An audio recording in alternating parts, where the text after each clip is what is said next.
All right, first live Q&A. This is the 2020 Mercedes-Benz GLB, and forgive me, because this is the first time I'm doing this, probably gonna mess something up. I hope we're actually live right now. And I'm not manning the camera, obviously. This is my wife, Christina, who's holding the camera and just being awesome for being out here at 10 a.m. It's not that early. But let's start with some questions that I got on Instagram.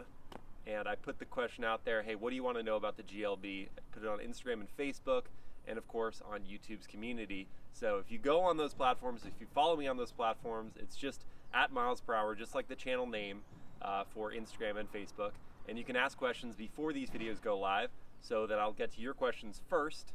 But let's start off with some of the questions that we got. Christina, hit me. If someone wants to get a luxury CUV that is G-Wagon-like, would you recommend this? Interesting. I would say that the GLB is not the mini G-Class that kind of Mercedes made it out to be and probably enthusiasts wanted. It's definitely more A-Class than G-Class, but it has some of the things that I really like about the G-Class, and that it's boxy. I'm not a huge fan of the profile of this vehicle, and I think it's mostly because I've narrowed this down. Let's show them the profile.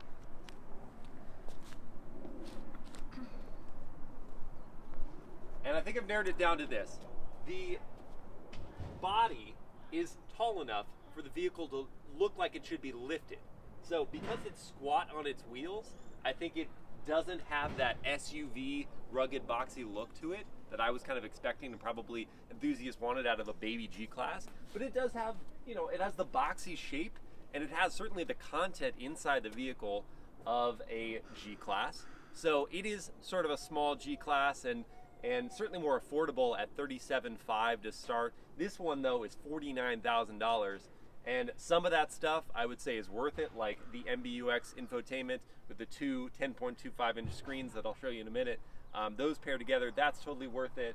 I think that the night package, blacking out certain accents like the door mirrors and the front grille and some window trim and things like that, I think that's worth it. But the extra 10 or so grand of options beyond that, I don't think that's worth it. And I certainly don't like the interior. It's like a black and white panda look. I'm getting off topic here, but to answer the question, I like how it drives.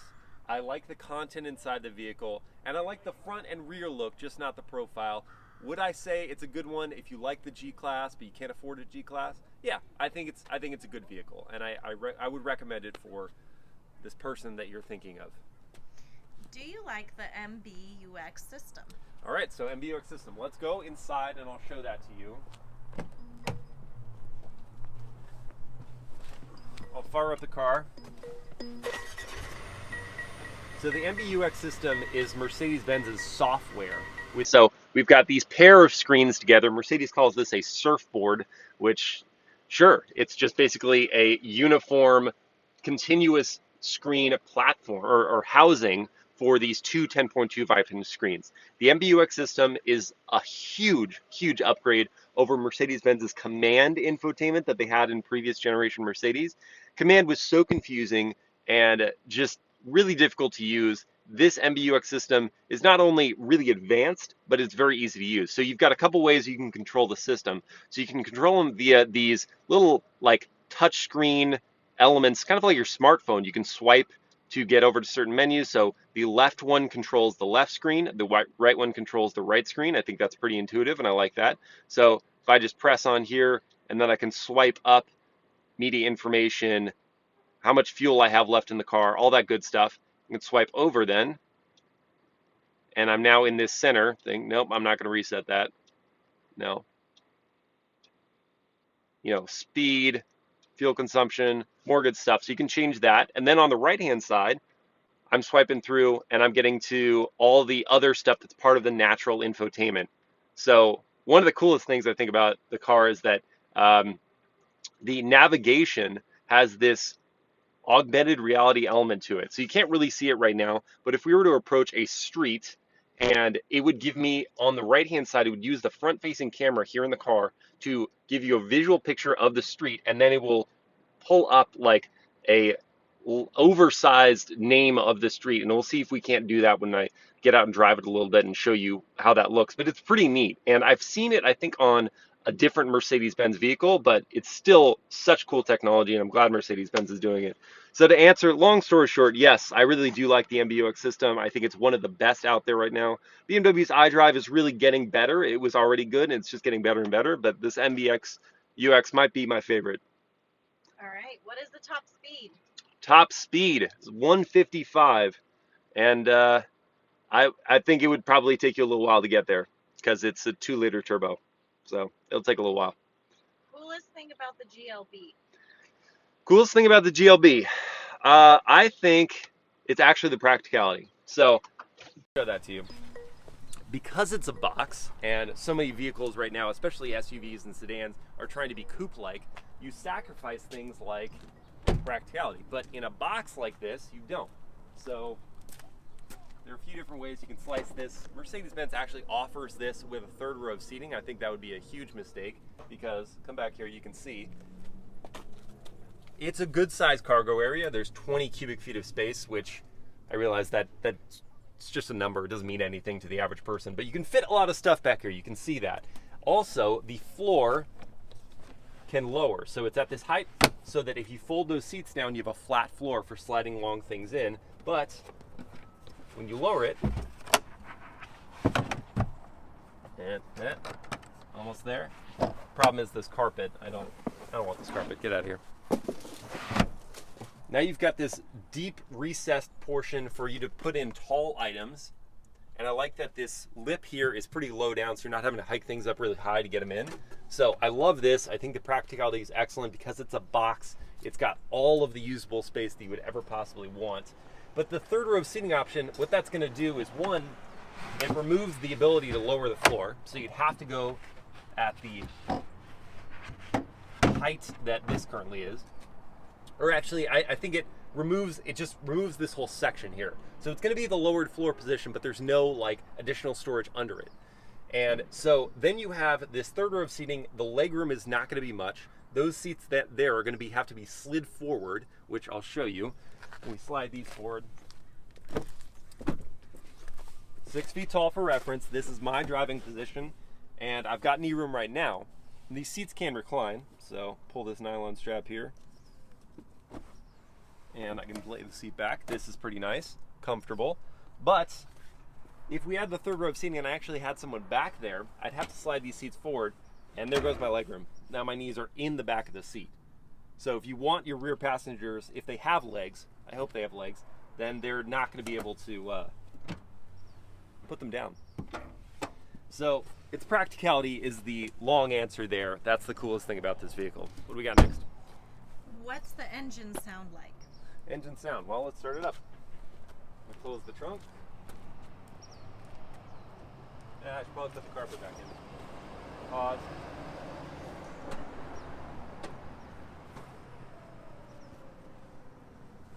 By the way, this test vehicle that I got occasionally just doesn't want to do certain things. So some days when I come out, this trunk just won't open and the backup camera won't turn on. Today it works, which is great. Very convenient for a video. All right. We'll just go around to the rear and I'll start it up.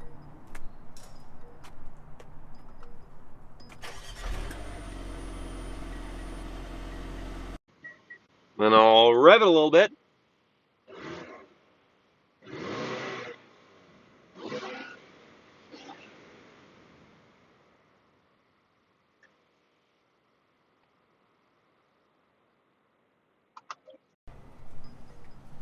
Just realized that because I have Bluetooth on it switched over the audio to in-car. So apologize if I was yelling there. What else? What's next? How much is it? How much is it? This one is, well, this one as spec is $49,090 or something like that. It's just over $49,000. To start though, the GLB 250 is $37,500. Now you can add on things like 4MATIC all-wheel drive system. So if you want to add that on, that's an extra $2,000. So, you know, just under $40,000 if you want base GLB with all-wheel drive. And Mercedes-Benz's 4MATIC all-wheel drive system is very good. And I think if you live in any inclement climate, it's probably what you're going to want. there's a whole discussion there about winter tires versus all-wheel drive system, and I'm a fan of winter tires over all-wheel drive if that's kind of your choice. But anyway, so yeah, 37.5 to start for the front-wheel drive version. Your only transmission option is an 8-speed automatic. It's a great gearbox.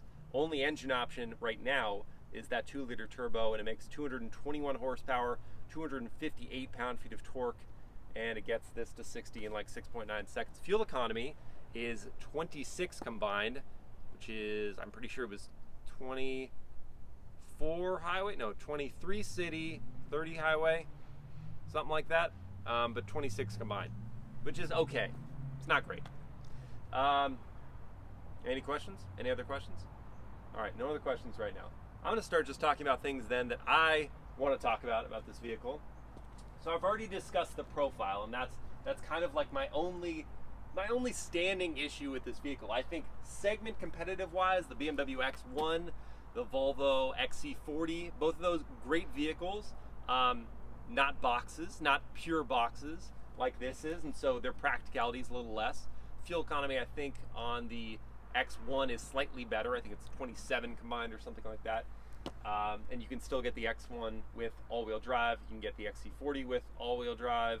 That's if you get the T5, not the T4. Why do I store all this information in my head? I'm not sure. But where am I going with this? Segment competitive wise, I think that the content that you can get in this and the uniqueness of the practical box is something to be said, and I think that it does lead the segment in that way, if you can get around the profile. Honestly, if it were my decision, I would just buy this and put in like a 2-inch lift and tires with thicker sidewalls on, not these are 20-inch wheels, I believe, but standard for the AMG line. This also has the AMG line. This says the Night Edition, the AMG line, which includes not these wheels. These are actually upgraded wheels. The AMG line wheels are 19-inch wheels. These are 20-inch wheels. I would go with a smaller or a thicker sidewall, smaller rim. But segment competitive wise, I think it does really well. Let's talk about the back seat. So I mentioned that I was able to fit back there behind my own driving position. You can slide them forward and backward. The seats can recline. And here's one thing I'm not a huge fan of. Very practical, but if you need to fold the seats down, you can only do so by coming over here to the side and pulling these nylon straps. That does send these two here, so it's a 60-40 split. And you can actually just fold down the middle if you wanted to just put a long, I don't know, you want to put a 2x4 in here? Not sure why, but you can. And then you pull the nylon strap on the other side, and then they fold flat. But I want something in the trunk that I can just pull, even if I could just reach over and grab the shoulder portion of the seat and fold them forward that way. I'd prefer that, but now you have to come around to the side. It's a little thing, but if you fold the seats often enough, it's going to be a nuisance. So that's one little critique there. And I mentioned that I'm not a huge fan of this interior combination. I think it looks like a Panda. The black and white, I don't get it. The white portions are going to get dirty really fast, and then you're going to be left with like a smeared dirty inner seat portion, and then, you know, your normal black outer seat. I just think that's a bad idea. Go with a monotone, you know, maybe a saddle color or something. I'm not sure. Whatever you want to go with your black, but or even like a normal call it tan, but just not this duotone black and white thing, because that's going to get bad really quickly. Another place where it's going to get dirty is if you have kids or anyone who's sitting back here, your arm is going to sound gross. Your arm oils and dirt are going to get this all grody, and then you're going to have a weird mix of colors. That's just me thinking a little further down the road than just right away. But the dashboard, I think, is fantastic. I love how they made it look. It really does. It is reminiscent of the G-Class in that you've got the and you've got the turbine style air vents, and then you've got the MBUX surfboard thing and this touchscreen. Oh, I only mentioned one of the ways you can control the MBUX system via these touch sensors, but you can also use this trackpad here, and it behaves just like a laptop. All right, I'll switch the lights off. It's really upset that I left the LED daytime running lights on. But you can use this trackpad. I'll turn on the car. just like a laptop, and you can swipe. Home button. It's really this thing is upset about all sorts of things. Swipe it around. I love that this screen you can actually set it a different theme. So you can just change the display of that, or you can set an experience. And now this changes to the sport display, and this just shows your engine performance. How much power are you making? How much foot-pounds of torque are you using at that particular moment? None, because we're sitting still. But I think that's pretty neat. Efficiency. It'll put the car in its eco drive mode, and then it'll give you different dials. I think this is the progressive look that they have, and then it'll show your fuel consumption. So it's neat that it's quick. You can just go in here and say, scroll down, you say, I want a particular theme, and it'll show it to you. Lounge, what does lounge do? Oh, puts on the music and different gauges. Any other themes? Just standard. And then there's just standard with the classic gauges. But yeah, that's the spiel. Let me pop the hood so you can just hear the engine at idle.